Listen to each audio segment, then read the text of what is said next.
Thank you very much, Larry, and the worship, ladies and gentlemen. We've listened to some beautiful music this afternoon, especially just now. That was incredible. Thank you. That was good. And the children's choir. Always lovely to hear children's choir. A little heartbreaking to hear it in the context of what's happened in the past few days. I was counting the same number of children singing there as anyhow, so that's a little thing that's very touching. It was beautiful to hear them. To remind us that we should really value our children.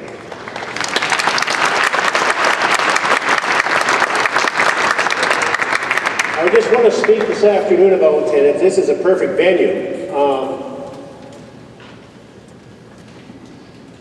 Christians, we're noisy and gaudy and loud at this time of the year, and you can see a lot of it in this building. 12 trees, the Grinch, lights, lots of poinsettias.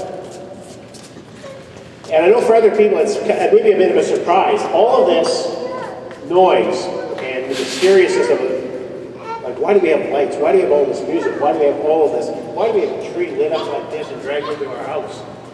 And it may not seem it's got much to do with what we know about Jesus and his life, but what we're trying to do, and I'm going to try to make a connection between all of these, what we're trying to do with all of this noise and mess and loudness and gaudiness is we're trying to express deep down what our tradition has always told us, what this season is about, Advent and Christmas. And that is, for us, this is a season of hope. I remember years ago listening to Bishop Luc Bouchard from the Diocese of St. Paul. He's out, I think, in Trois-Rivières now as the bishop, saying that what this season is about is that this is the time when we enter into God's dream. We enter into God's dream. We enter into his hope. God has a great dream for us, a great hope for us, for each and every one.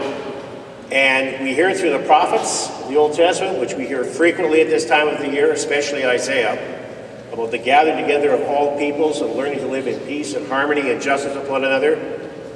And that's part of the hope. It's also a reminder of the time that at this time, our true hope comes into the world. As Christians, we believe that Christ is our hope. Through his resurrection from death, that all things are now possible. There's no limit, and that God is making all things new here and now. We have hope. Now, I'm going to start with the music. Why do we have all this music? Tremendous amount of music. Carols, you've probably been listening to them since before Halloween. And before I go any further, I just want to have say a shout out to the Jewish community. The top 20 Christmas songs on the radio last year in North America, 10 of them were written by Jewish composers. So Christmas would not be possible without that, so thank you. But the music is joyful, it's lively, it's supposed to inspire, to lift us up. And part of it is tied into the idea that we know about this hope. This hope is supposed to be something that is exciting. For the first generations of Christians, we end off the New Testament, our scriptures, with, "Come Lord Jesus, come quickly, Maranatha." We are excited, we want him to come, we want that hope to be with us and to be here now. And so, but are we joyful still? Are we hopeful still? We kind of lose it. And so at this time of the year, when we try to reacquaint ourselves with that hope, one of the things we use is music to lift us up. So we have concerts and pageants and all of this music's being played. It's joyful. There's a lot of energy and time put into pageants and things going on in our churches at this time of the year that we don't even have this, to be honest with you, even at Easter. We put on a tremendous show at this time of the year. But part of it is to lift ourselves up and to tell ourselves we are excited about our hope. So that's why we are. We're trying to inspire ourselves and lift us up. We're trying to make ourselves excited. Now the tree. Remember this, that the tree doesn't look like this when it starts out.